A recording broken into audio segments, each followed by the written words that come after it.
He said, "It's just pretend." But nothing about the way his eyes trembled that night felt fake. I should have walked away because alphas like him never meant forever, especially not with a nobody like me. When people talk about trouble, they mean missed deadlines, parking tickets, or maybe a bad breakup. For me, trouble had a name, Liam Ashford, and a reputation that could silence an entire room. He was the kind of man who made everyone feel like they were standing too close to a flame. Too hot, too dangerous, too fascinating to look away from. The heir to Ashford Industries, a name whispered with envy in every financial circle of New York. I wasn't even supposed to be in his world. I was the kind of guy who worked 2 jobs, hid behind his hoodies, and tried not to make eye contact with anyone that looked like they could afford valet parking. And yet, 3 weeks ago, he showed up at the diner where I worked at 11 p.m., drenched in rain, a bruise on his jaw and something haunted in his eyes. He slid into my section like he'd done it 1,000 times, even though I'd never seen him before. "Coffee. Black," he said, his voice low, raw, almost pleading. I remember his hands shaking slightly when he passed me the menu. The scent of rain and expensive cologne filled the space between us. For a second, I thought he might cry. But then he looked up and I was caught. I wish I could say I looked away. I'm Evan, by the way. Beta. The middle ground in a world obsessed with hierarchy. Not dominant enough to lead, not submissive enough to follow. Just there. Invisible, safe, unimportant. That's how I liked it. Or at least, that's what I told myself. My life was simple: work, pay rent, sleep, repeat. I didn't crave drama or power or love stories with impossible men. But the universe, in its cruel sense of humor, decided I needed a crash course in all 3 taught by the most dangerously magnetic alpha I'd ever met. 2 nights after that strange encounter, he came back. Same booth, same haunted look. But this time, he didn't order coffee. He just stared at me for a long time, then said something that made my heart stop. "I need a favor." I laughed because who asks a waiter for a favor at 2 a.m.? But he wasn't joking. "Pretend to be my boyfriend," he said. "Just for a few weeks. I'll pay you." The words hung in the air like cigarette smoke. I should have said no. God knows I should have. But something in his voice, that desperate, cracking tone, made me pause. There was a weight behind it, something dark, maybe even dangerous. So instead, I asked the stupidest question imaginable. "Why me?" He smiled, but it didn't reach his eyes. "Because you look like you'd never hurt anyone." The first time I agreed to go with him was the night his father's engagement party lit up half of Manhattan. The Ashford Mansion was the kind of place that made you feel small just by standing near it. Marble, glass, chandeliers taller than my apartment building. Liam met me at the gate in a black suit that probably cost more than my annual rent. "You clean up well," he said, glancing at the too tight blazer he'd sent me earlier that day. "I feel like a fraud," I muttered. "That's the point." He took my arm before I could protest, fingers firm but trembling slightly. And for the first time, I realized this wasn't about publicity or some spoiled alpha's game. There was fear in his touch, quiet, controlled, but real. Inside, I followed him. The prodigal son, the troublemaker, the black sheep who didn't know how to stay out of scandal. And there I was, his boyfriend, awkward and out of place, pretending to fit in a world that wasn't mine. But when his father approached, cold smile, steel in his voice, I finally understood. "Still trying to prove something, Liam?" His father sneered, eyes flicking to me. "Another distraction? Another rebellion?" Liam's jaw clenched. He tightened his grip on my hand. "No, father. This one's real." And somehow, in that lie, my heart skipped a beat. After the party, we didn't speak much on the drive back. The city lights flickered across his face, painting shadows under his eyes. When he finally broke the silence, his voice was soft, too soft for someone who built walls out of arrogance and pain.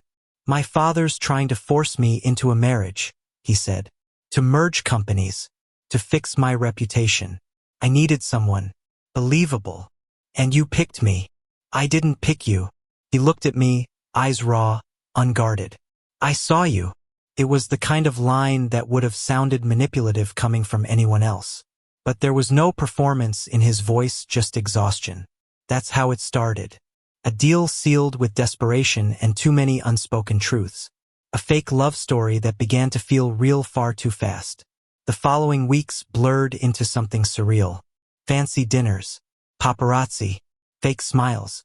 Liam would squeeze my hand when cameras flashed, whispering lines of affection like they were part of a script, but his fingers lingered just a second too long. Sometimes, when no one was watching, his eyes softened in ways that scared me more than any lie could. Then came the first night I saw the scars. He'd fallen asleep on the couch, shirt half undone, exhaustion written all over him. I was about to throw a blanket over his shoulders when I saw them faint, jagged marks running down his back, disappearing beneath his waistband. Old, healed, but unmistakably violent. He stirred, catching me staring. "Don't," he whispered, voice breaking. "Don't ask." So I didn't. But that night I couldn't sleep, because for the first time, I realized Liam Ashford wasn't the villain of his story. He was the wreckage left behind by someone else's cruelty. And I was falling for him.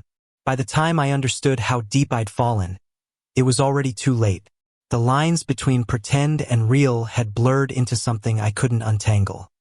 Every smile, every touch, every whispered thank you. In the dark it all felt like pieces of a truth we were both too scared to admit. But trouble doesn't disappear just because you're in love. Especially not when your love is built on a lie. And Liam's past? It wasn't done with him yet.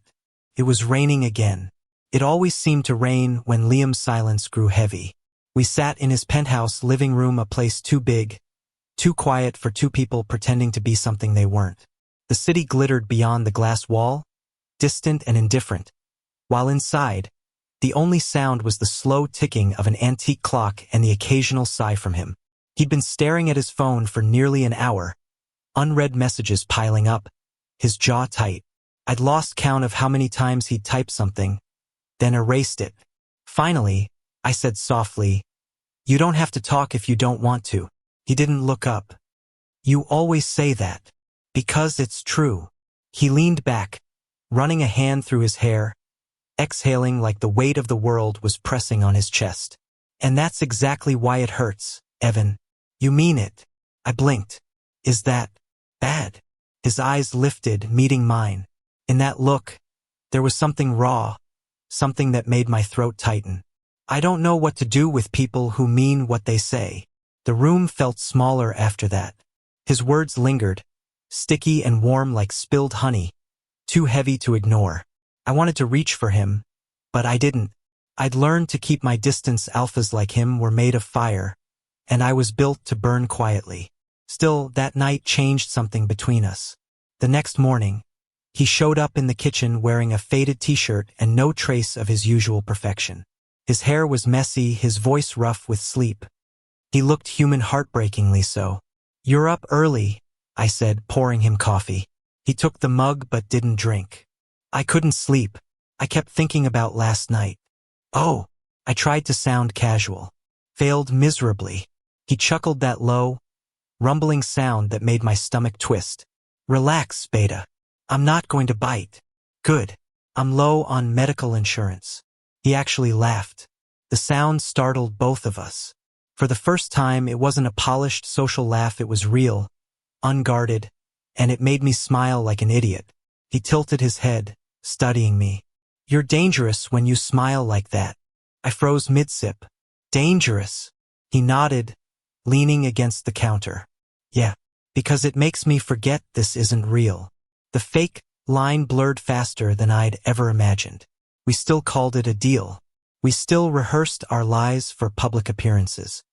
But in private, in those in-between hours when no one was watching, everything felt achingly real. He started cooking sometimes, though he was terrible at it. We'd argue over burnt eggs, or over whose turn it was to take the trash out, and somehow those tiny arguments felt more intimate than the staged kisses for cameras. Once, after a long charity gala, we ended up on the rooftop, still in our suits, shoes kicked off, wind in our hair. The city pulsed below us, alive and distant. "Do you ever wish you could start over?" I asked. Liam looked at the skyline, his expression unreadable. "Every day. But I don't think I'd like who I'd be without the mistakes." That's kind of beautiful, I said softly. He smiled faintly. It's tragic, Evan. Don't romanticize it. I wasn't, I lied. It was getting harder to pretend.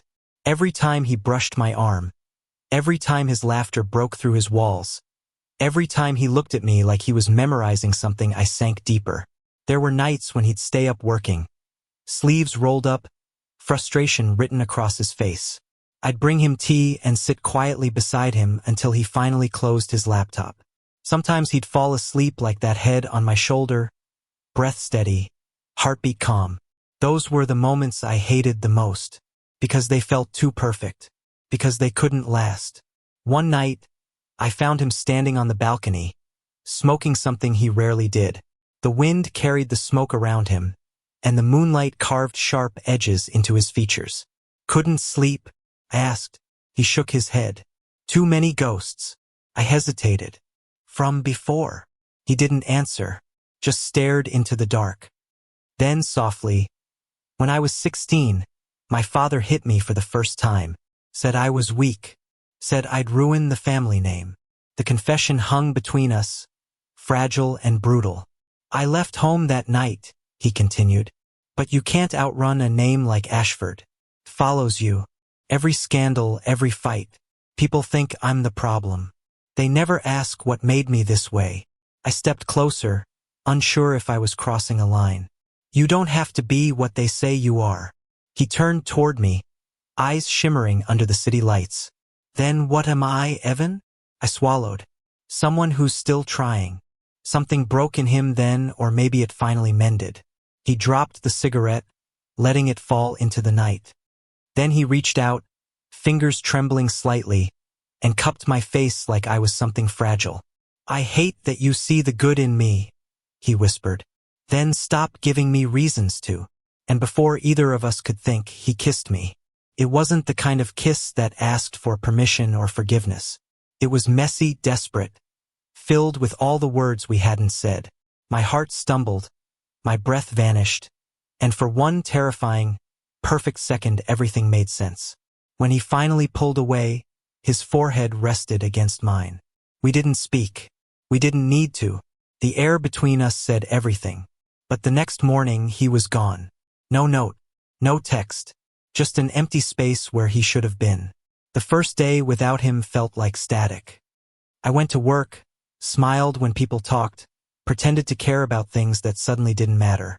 By the third day, I couldn't pretend anymore. When he finally showed up again, unshaven, exhausted, with that same haunted look from the night we met, I didn't yell. I just whispered, "Why?" He sank onto the couch, hands covering his face. I thought I could protect you by staying away. From what? From me. There was a tremor in his voice that made my chest ache.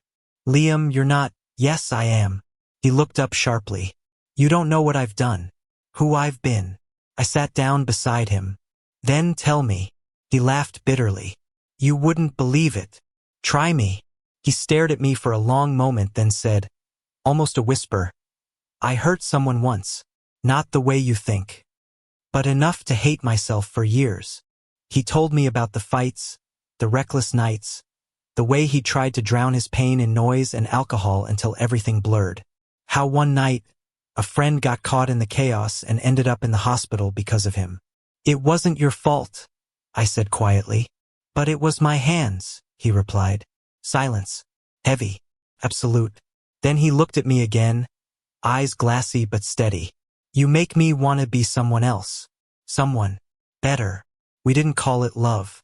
Not yet. But we started moving like people who were falling, step by step, breath by breath. He began to show up at the diner sometimes, sitting at the corner booth, pretending to read a newspaper while sneaking glances at me. I'd bring him coffee black, just like that first night, and we'd smile like idiots pretending the world didn't exist. Once, he helped me close up the place. We danced badly to an old love song playing from the radio. His hands on my waist, my forehead against his chest. I used to think love was control, he murmured. Now I think it's surrender. I looked up. So what does that make us? Lost, he said softly. But lost together. The night we officially ended the contract. It wasn't with a signature or a speech. It was with him showing up at my door, holding a box of takeout and saying, "No cameras tonight, just us." We ate on the floor, watching old movies, laughing at all the wrong parts. At one point, he turned to me, expression serious. "I don't want this to be fake anymore." My heart stopped. "Then what do you want it to be?" "Real," he whispered. "Messy. Scary. Ours." I didn't answer. I just leaned in and kissed him again. Sometimes I think love isn't about grand gestures. It's about small moments, the ones no one else sees. Like the way he'd text me home safe after late shifts, or how he'd cook breakfast just to watch me complain about his terrible pancakes, or the quiet nights where we'd sit in silence, doing nothing, but somehow feeling everything. He was learning to be gentle, and I was learning to be brave. One night, as we lay tangled on the couch, rain tapping softly on the windows, he whispered, "Do you ever think we met too late?" I frowned. "What do you mean?" "If I'd met you before all of this, before the name, the lies, the noise, maybe I wouldn't have ruined so much." I traced a scar along his collarbone with my fingertip. "Maybe you had to ruin things first, to know what you wanted to save." He smiled faintly. "You always have an answer. Only when it's about you." He kissed my forehead. "You're going to destroy me, Evan." "Maybe," I whispered, "but I'll rebuild you after." For the first time in years, he slept peacefully that night. And for the first time in my life, I believed that maybe, just maybe, love could heal the things the world tried to break. But deep down, I knew peace was temporary. Because in stories like ours, calm always comes before the storm. Started with a phone call. One of those that come in the middle of the night, too late to be casual, too early to be safe. When I picked up, I already knew it wasn't good news. "Evan," came Liam's voice, strained and hoarse. "Stay where you are." "What's wrong?" He hesitated. I could hear the sound of traffic, maybe even rain. "Please, just don't come out. Promise me." Then the line went dead. I stared at my phone long after the call ended, my heart thudding in uneven beats. Something about his tone, the quiet panic, told me this wasn't one of his mood swings or sleepless nights. This was different. By the time I grabbed my jacket and ran out into the cold, the city had turned into a blur of headlights and rain. I didn't care. I just needed to find him. The last place I expected to see him was Ashford Tower, his father's empire, the very building he swore never to step into again. When I reached the entrance, 2 security guards blocked my way, but the look on my face must have been enough. One of them muttered something into his earpiece, and a moment later, they let me through. The elevator felt like it was swallowing me whole. I watched the numbers climb, 28, 29, 30, each one pounding against my ribs. When the doors opened, the first thing I saw was chaos. Papers scattered across the marble floor. A glass decanter shattered. And in the middle of it all, Liam, standing face to face with his father. "Do you think this will fix anything?" His father's voice was cold, commanding, the kind of tone that made you feel smaller just by hearing it. Liam's jaw was tight. "I'm not here to fix you. I'm here to end this." "End what?" his father scoffed. "Your pathetic rebellion? Your fake romance paraded in front of the media?" "It's not fake," Liam said, his voice cracking slightly. And then his father noticed me. His eyes turned sharp as glass. "Ah, the stray beta." I froze, but Liam stepped in front of me, protective, defiant. "You don't talk to him like that." "Why? You think this boy makes you human?" His father sneered. "You'll destroy him like you destroy everything else." "Maybe," Liam said, steady this time, "but at least I'll destroy him honestly." The words hit the room like thunder. For a long moment, no one breathed. Then his father laughed low, bitter, cruel. "You're just like your mother," he said. "All heart, no control. And look where that got her." Liam's hands clenched. "Don't you dare." I touched his arm gently. "Liam, don't." He stopped. His breathing was ragged, but my voice seemed to pull him back from the edge. He turned, looked at me, and for the first time that night, I saw fear in his eyes. Not for himself, For me, we left before it could get worse. The elevator ride down was silent except for the sound of rain beating against the glass. When the doors opened, he finally whispered, "He knows how to break me." I wanted to tell him he was stronger now, that he had me, but the words wouldn't come, because I knew some wounds didn't vanish just because someone loved you. They healed slowly, painfully, piece by piece.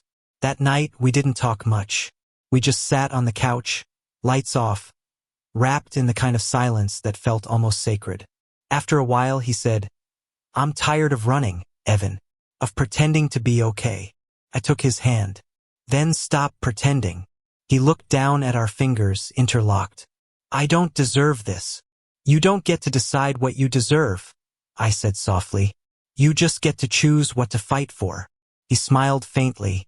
"You really believe love can fix people?" "No," I whispered, "but I think it can teach them how to fix themselves." The days after that felt fragile, like we were rebuilding from the inside out. He started therapy. He called his estranged sister for the first time in years. And he let himself feel things without drowning in them. Sometimes he'd wake up in the middle of the night, drenched in sweat, and I'd hold him until his breathing slowed. Other times, it was me crying quietly because the thought of losing him terrified me more than anything. We were messy, we were healing, but we were real. A few weeks later, he took me to the coast, a quiet place north of the city where the wind smelled like salt and the sea stretched endlessly. "This is where I used to come when I couldn't breathe," he said, watching the waves. I smiled. "It's beautiful." "It wasn't back then," he admitted. "It felt like punishment. But now," he turned to me, eyes softer than I'd ever seen. "Now it feels like home." He reached into his coat pocket, and for a split second, my heart stopped because I thought I knew what he was about to do. But instead of a ring, he pulled out a small silver key. "My therapist says I need to start letting people in," he said, pressing it into my palm. "I want you to be the first." I looked at him, this broken, brave man who once believed he couldn't be loved, and I felt something bloom quietly inside me. "I was already in," I said. He laughed softly, kissed me, and for the first time it didn't feel like a storm. It felt like sunlight breaking through clouds. Months passed. The fake headlines faded. The world lost interest in the Ashford scandal. But we didn't fade, we grew quieter, stronger, more real. He still had bad days. I still had doubts. But we learned to hold space for both. One evening, while we were watching a movie, he turned to me suddenly and said, "Do you ever think about how weird this is? That a random deal turned into this?" "Yeah," I said. "Sometimes I still wait for the cameras to show up." He chuckled. "If they did, I'd let them see this. Every second of it." I raised an eyebrow. "You, the private billionaire, would let the world see you spooning your beta boyfriend on a couch covered in popcorn?" He grinned. "Let them be jealous." I threw a pillow at him. He caught it easily, laughing, and for a moment, every scar, every heartbreak, every storm felt worth it. Not long after, he took me back to the diner where we first met. The rain was falling again like it always did with us, and he insisted on sitting at the same booth. "Déjà vu," I said. He smirked. "Only this time, I'm not ordering black coffee." "What are you ordering, then?" "You." I rolled my eyes, but my cheeks burned anyway. He leaned forward, elbows on the table. "I used to think love was supposed to fix my life, but now I know it's supposed to fill it. The mess, the quiet, the parts one thought were too broken." He took a breath, voice trembling just enough to make my heart ache. "You did that, Evan." I reached across the table, lacing our fingers together. "We did that. Together." Later that night, we walked through the rain, hand in hand, shoes splashing in puddles. The city glowed like a living heartbeat around us, neon and thunder, life and chaos. At one point, he stopped suddenly and looked at me, really looked at me, the way he did that very first night. "Remember when I told you not to fall in love with me?" he asked. I smiled. "Yeah, I didn't listen." He brushed a wet strand of hair from my forehead. "Good." And then, right there under the rain, he kissed me slow, certain, and full of everything we'd survived. People passed us, umbrellas tilted, eyes glancing our way, but neither of us cared. For once, we weren't hiding. We weren't pretending. We were exactly who we were supposed to be. Afterward, when we got home, I found a note taped to the mirror written in his messy handwriting. You once told me love doesn't fix people. You were right, but it teaches them how to stay. Thank you for staying. I smiled, tears blurring my reflection, and whispered to the empty room, always. Weeks later, the world kept spinning bills, work, traffic, normal things, but everything felt different. Lighter. Liam started a foundation for victims of domestic abuse, quiet, under the radar, but deeply personal. He never spoke publicly about his past, but the work said enough. Sometimes I'd watch him from across the office, sleeves rolled up, focused and calm, and I'd think about how far we'd come. From a fake contract to a real home. From two broken people to one imperfect, beautiful love. One evening, we drove back to that coastal spot, the one with the endless ocean. The sun was setting, and the sky was all fire and gold. He stood behind me, arms around my waist, chin resting on my shoulder. You ever think about what's next? He asked. Next? Yeah. The future. I turned to face him, smiling. For someone who used to hate talking about feelings, you've gotten pretty sentimental. He shrugged, pretending to look offended. Therapy's expensive. I need to show results. I laughed, and he leaned in, pressing his forehead to mine.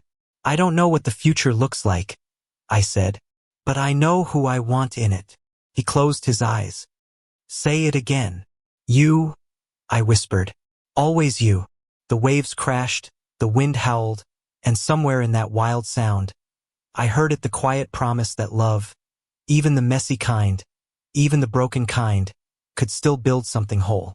We stayed there until the stars came out, until the world disappeared, until all that was left was the rhythm of our hearts and the ocean breathing beneath us. For once, there was no pretending, no running, just two souls who'd finally found their way home. Thank you for listening. If you find it interesting, please like and subscribe to follow the next stories.